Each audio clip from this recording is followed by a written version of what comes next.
Everybody, welcome back to the channel. Okay, so I'm going to review this movie. Came out, it's quite an older movie now. It came out back in 2008, about 11, 12 years ago. Called 10,000 BC. Now, this movie is known for being ridiculed online on YouTube and stuff like that. It's, paleontologists and historians and the whole works, scientists, hate this movie and love shredding it apart and love doing, inaccuracy reviews and debunkings and whatnot of the movie. So I thought this would be a fun one to check out because I seen it like back when it first came out. It actually has some bit of nostalgia in it, actually, believe it or not, because I was quite younger at the time, and I remember the trailers for this were really awesome, actually. The trailers made it look like a really, really good movie, so everybody was like, yeah, like, gotta go see this.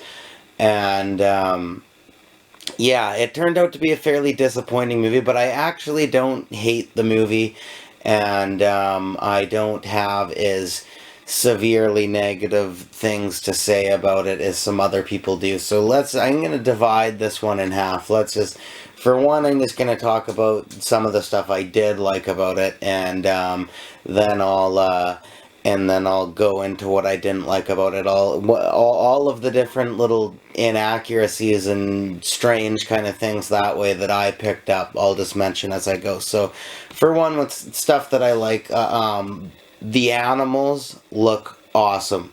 The animals look really good. I mean, the CGI can be a little bit dated at times, and there's a few moments that kind of look a little shoddy, but overall, the animals are good. They're very good. They're very cool looking. Very well done CGI, especially in particular the mammoth, the terror birds, and the saber-toothed tiger. It would be a mix-up for me between the mammoth and the saber-toothed tiger, or the mammoth and the terror birds, as far as what I thought looked the coolest. But yeah, the animals were really well done, really realistic looking, and really well done CGI. It's a little bit misplaced, though. I think the terror birds, just a guesstimate, I think I'd say they're about 1,000 years off with the time era that they're trying to, at least trying to accurately depict here. Yeah, terror birds were not around during the time that this film takes place. And another thing is the saber-toothed tiger, I don't think would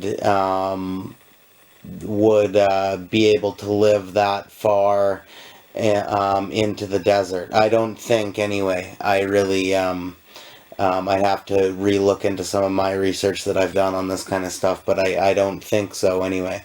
But yeah, back to the stuff. Like, the action was good. Like the stunts and the fight choreography was good. They cleaned it up a little too much. It could have been a little bit more brutal, could have been a little bit more bloody, but nonetheless, it was good. It was fun to watch. And again, the landscape, you can tell a lot of it's real. The landscape is really nice, and some of the CGI backgrounds, landscape shots are all really well done. I think one of the things that actually saves the movie is Omar Sharif. Actually, probably one of the best performances in this movie is the narration. He's not actually in the movie, it's just a narration from Omar Sharif. And his voice and his narration, like, if they had have had somebody else or somebody not as good, that would have really thrown the movie back big time. But no, Omar Sharif did a really good job on the narration. And yeah, so everything looks really well and, nice that way. The costumes, I mean, they're kind of strange. Like, I don't think they're exactly accurate, but I wouldn't call them inaccurate either. They're just kind of strange, like hybrid, in between versions of the costumes, I guess. So heading into things I didn't like about the movie, for one, what the fuck was with the mammoths in Egypt? What the fuck was with Egypt, the pyramids and that? For one, like when they okay, if you know this channel, I love history and that I love ancient Egyptian history, and even on a more just like tamer level, I like the adventure movies. I love the adventure movies with that and anything to do with ancient Egypt. You know, I love the Mummy series, whatever, all that kind of stuff. I'm right into that kind of thing.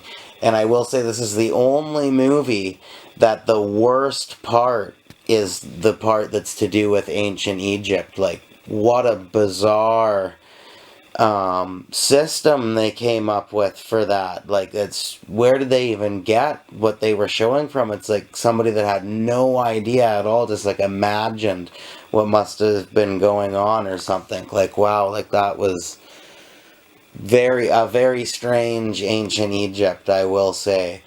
And yeah, that was in what was with the fucking mammoths in Egypt. Like, I get that they made a fictional story of these raiders were traveling around picking up people for slaves and whatever and taking them back to Egypt. I get that concept. It's a little far fetched with how much ground they would have to cover, which is another thing I'm going to mention. But whatever, within a story sense, I can understand it.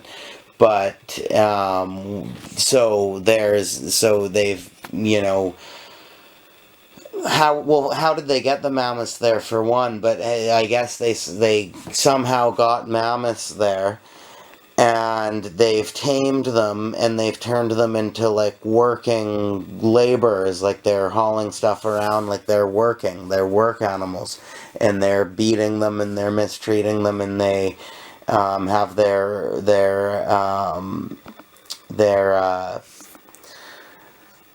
freaking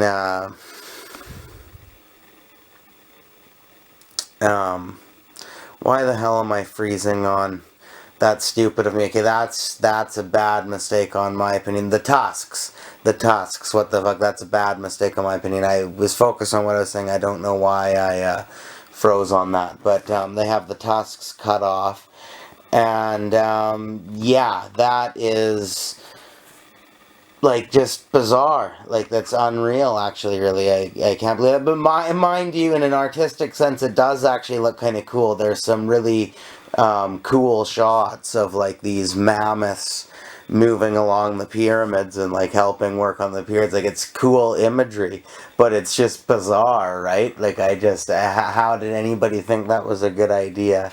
How did anybody think that was, yeah, that's just that's unreal, actually. And another thing I will say is, so the amount of fucking ground that would have to be covered for this journey by these people on foot in this movie is incredible and very unrealistic and very unlikely. But in a story sense, in an adventure movie sense, I understand it, like I cleared up before. But how quickly these people change terrain.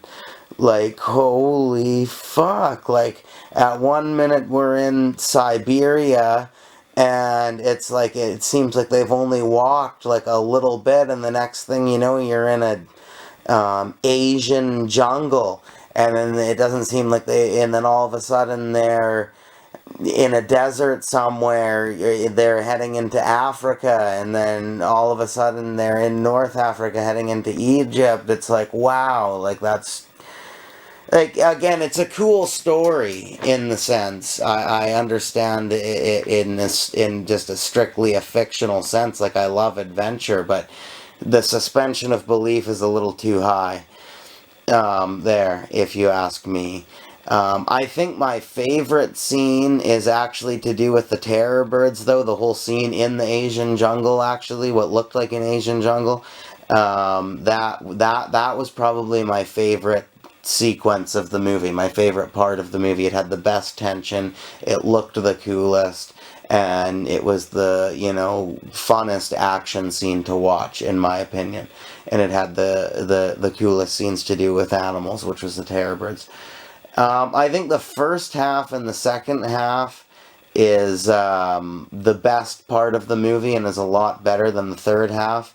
And like I said, it's strange of me to say, but as soon as they get into the as soon as they hit Africa, it starts going downhill big time there.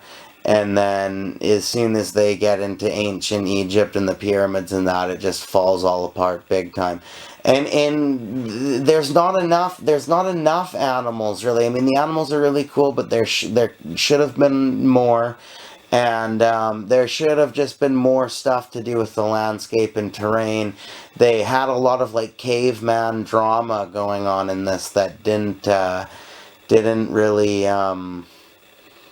wasn't all that interesting to follow, and I didn't really care all that much about it.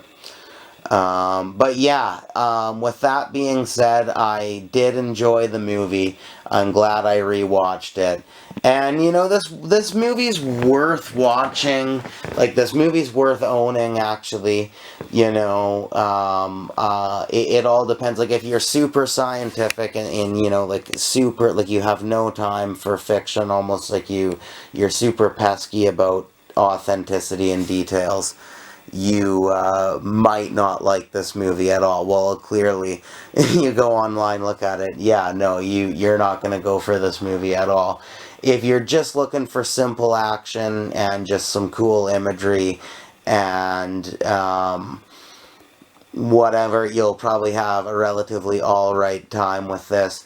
If you're somebody who likes movies like this, and you even like fictional kind of fantasy movies to do with prehistoric animals and stuff like that, and you've watched Jurassic Park, and you've watched most of the movies in your Godzilla collection, you got Jaws, but you've seen it a zillion times. You're looking for something like that, but not one that you've seen tons and tons and tons. And you're something new, something different, something refreshing. And you're looking, yeah, just for a new experience that way. This is definitely worth one to have in your collection to fill in that gap once in a while, and you'll probably have a better time watching it.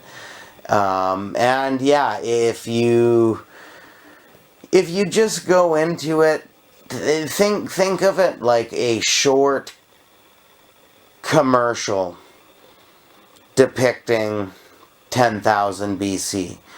It's not going to be exactly accurate because they don't have time, and it's not going to be, yeah, pretty much it's not going to be exactly accurate because they don't have time and they don't have all the resource to do it, but they're doing the best they can. And nonetheless, you have some cool imagery to look at and an alright story to follow. And yeah, some nice landscapes to look at. That's basically, if you look at it that way, you'll have a good time watching it, and I'm glad I watched it. So I think I'm going to give the movie just an alright grading. I'm going to give it a C+. But I can't stress enough that I am really glad I rewatched it and enjoyed my time watching it, and I enjoyed it more than I actually expected I would. Being that I didn't really, I was quite disappointed at the first time I watched it because of the letdown from how the trailers built it up, and then I just assumed I wouldn't like it because all the reviews online are paleontologists and scientists just shredding it to pieces, which I can't blame them because there's a lot to shred down. But yeah, so I thought I wouldn't like it, but I enjoyed it more than I thought I would. So C plus seems right for that. As for the cheese grating, there's a lot of fucking cheese. I think this one gets, I wouldn't go so far as saying Velveeta slices, but I'll say medium cheddar slices, like on a Kraft single. that's definitely the kind of cheese you're in store for with this. So yeah, that's my review for 10,000 BC, everybody. Hope you enjoyed. Thank you very much for watching. Please come back for more.